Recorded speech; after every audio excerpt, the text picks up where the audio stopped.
Colombia, el próximo tema aquí en A Mano Limpia esta noche y dos temas fundamentales. Por una parte, como estaban escuchando en el reportaje, vamos a hablar de las negociaciones de paz en La Habana. ¿Avanzan? ¿De qué forma? ¿Y quién lleva la voz cantante hasta el momento?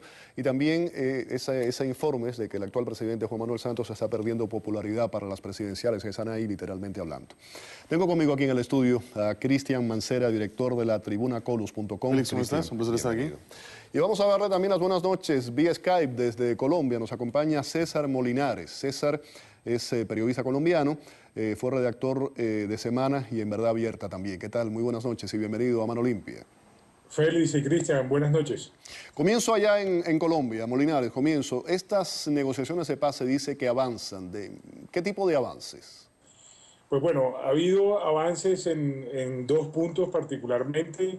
Uno es de participación en el tema político, en donde obviamente el gran avance es donde hay unos acuerdos parciales de garantías de participación política de la izquierda, y el otro punto es en el tema del acceso a la tierra, en donde digamos que son los dos puntos centrales de la agenda histórica de la guerrilla, donde la guerrilla siempre había tenido unas demandas muy claras de cómo se debía garantizar la participación de la izquierda en las elecciones sin que ocurriera lo que ocurrió en la década de los 80 cuando entraron en política y terminaron, su partido, la UP, terminó siendo exterminado, y la demanda histórica de tierras, de acceso a la tierra de los sectores campesinos que ellos dicen representar.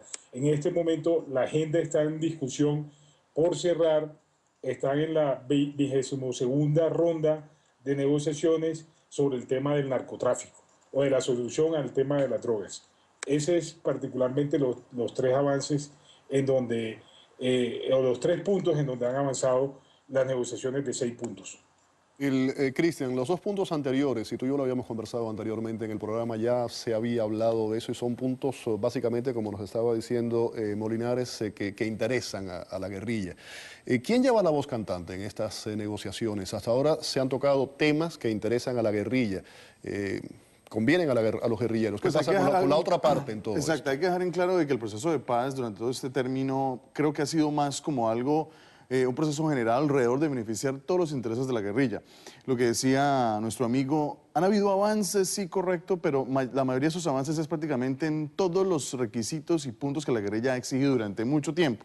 Y hay que señalar a la opinión pública algo muy importante. La Constitución de 1991 le ha brindado oportunidad de participación política a todos los sectores sociales, Félix. Entonces este tema de la participación política, el tema de la repartición de tierras, más bien ha sido como un pretexto de las FARC para exigir una cantidad digamos, de beneficios para ellos mismos, porque no es el tema que tengan miedo de ser exterminados, sino que saben muy bien de que el pueblo colombiano tiene un resentimiento bastante grande y le temen al fracaso político de ir a unas elecciones y que la gente no vote por ellos. Por eso el tema de la participación política era tan importante, porque básicamente lo que se les va a otorgar son sillas prácticamente regaladas para que se sienten en el Congreso de la República sin que se sometan al voto popular, y eso me parece muy preocupante. ¿Hay un consenso de perdón en el pueblo colombiano, de decir borrón y cuenta nueva? Es que el consenso de perdón, Félix, debe partir de la idea de que si vas a pedir perdón tienes que serte responsable por tus delitos y tus crímenes, lo cual no ha sucedido hasta ahora.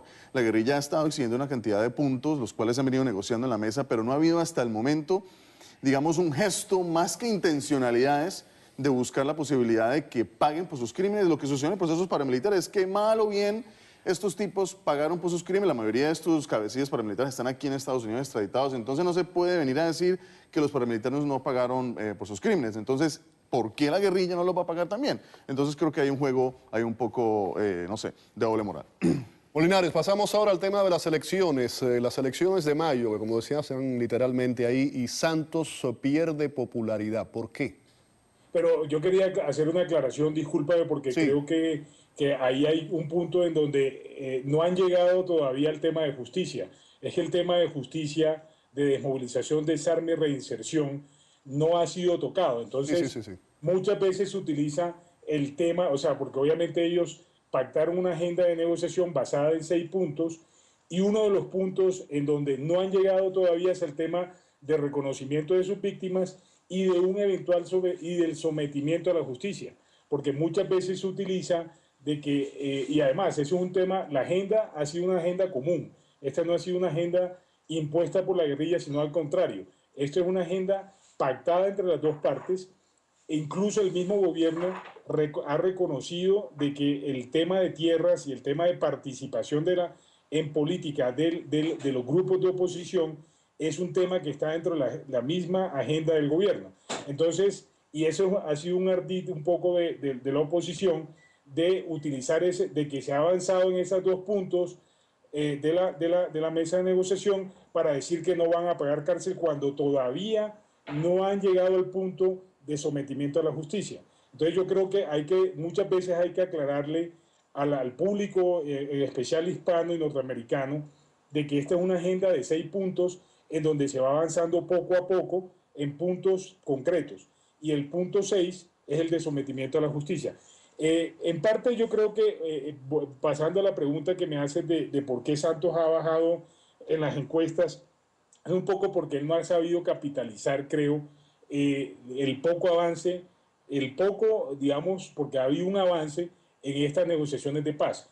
Y el caballito de batalla de esta campaña presidencial, independiente del tema del empleo, del tema de salud, la crisis política que está viviendo Colombia, se ha centrado básicamente en el proceso de paz. O sea, aquí solamente se está hablando, y es tanto internamente como externamente, del tema del avance o del retroceso o del poco o del estancamiento en las negociaciones de paz.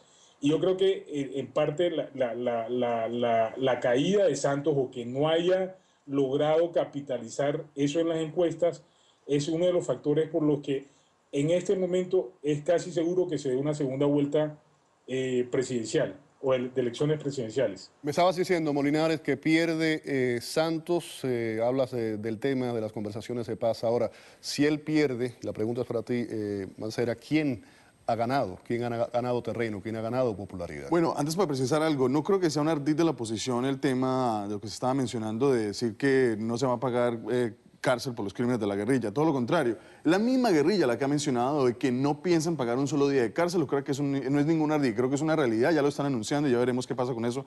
Yo personalmente no creo que la FARC FARC creo que vaya se a refería básicamente que es una agenda de 6 puntos, que 2 se han negociado y que en el tercero todavía no hay detalles. Exactamente, pero ellos ya han anticipado de que no van a pagar un solo día de cárcel, ¿no? Entonces, bueno, y ya pasando el tema de Santos y el tema de las elecciones, los sectores de oposición han ganado mucho, Félix.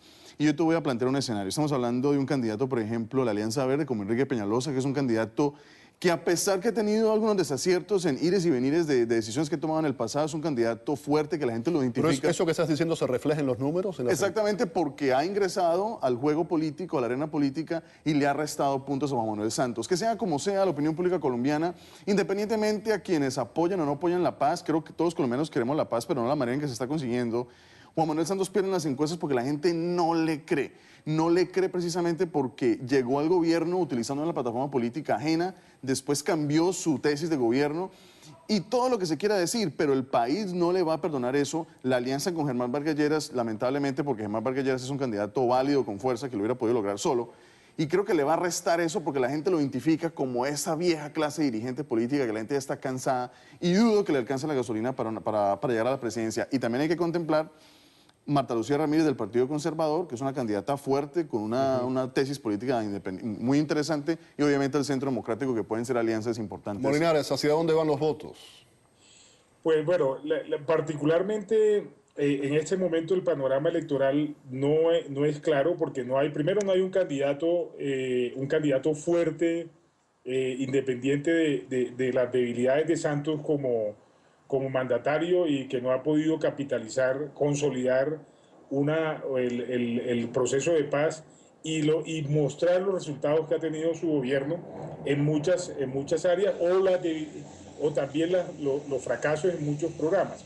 Pero más que todo, aquí lo que se está viendo es un candidato como Enrique Peñalosa, que es muy fuerte en las ciudades capitales como Bogotá, pero que no tiene una gran acogida en las regiones, en donde también Bogotá representa más o menos entre el 17 y el 20% de los votos del país. Y si se mira un candidato como Oscar Iván Zuluaga, que no ha logrado consolidar una imagen de independencia, aquí mucha gente lo ve todavía como una persona sobredependiente de Álvaro Uribe, o sea que no ha consolidado su propia imagen y que depende mucho del expresidente. Y obviamente tú mencionabas a Marta Lucía Ramírez, que tiene un partido que, si bien es una candidata que refleja o marca unos números en las encuestas, pero que tiene un partido dividido, un partido conservador que la gran mayoría de sus caciques electorales son proclives al gobierno Santos, dependen mucho de la burocracia y lo que llaman aquí la mermelada.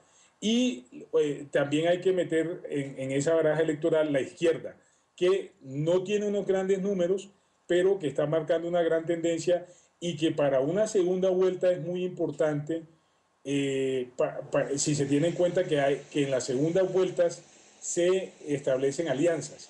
Y tanto Peñalosa como la izquierda, yo creo que si pasa Peñalosa, muy posiblemente la izquierda podría hacer una alianza con Peñalosa, porque obviamente uno tiene que ver el panorama de las posibles alianzas. Y Peñalosa ha dicho en estas últimas semanas que no haría alianzas con el Centro Democrático, por ejemplo, de Álvaro Uribe. Claro. Entonces, Molinares, le agradezco muchísimo la participación en el programa. Lamentablemente el tiempo se va volando y es implacable el tiempo. Cristian Mancera, muchísimas gracias. César Molinares, que tenían el análisis de lo que está ocurriendo en Colombia, en las presidenciales que están ahí al doblar de la esquina. Dos puntos de vista diferentes, sin lugar a dudas. Vamos a una pausa. Al regreso, un pelotero cubano solo puede aspirar, escuche bien, ganar $62 mensuales aquí en Cuba. Sin embargo, aquí en los Estados Unidos hay toda una serie de peloteros que acaban de llegar, que han comenzado en esta nueva temporada de béisbol, que han firmado contratos millonarios. Un gran contraste. Volvemos.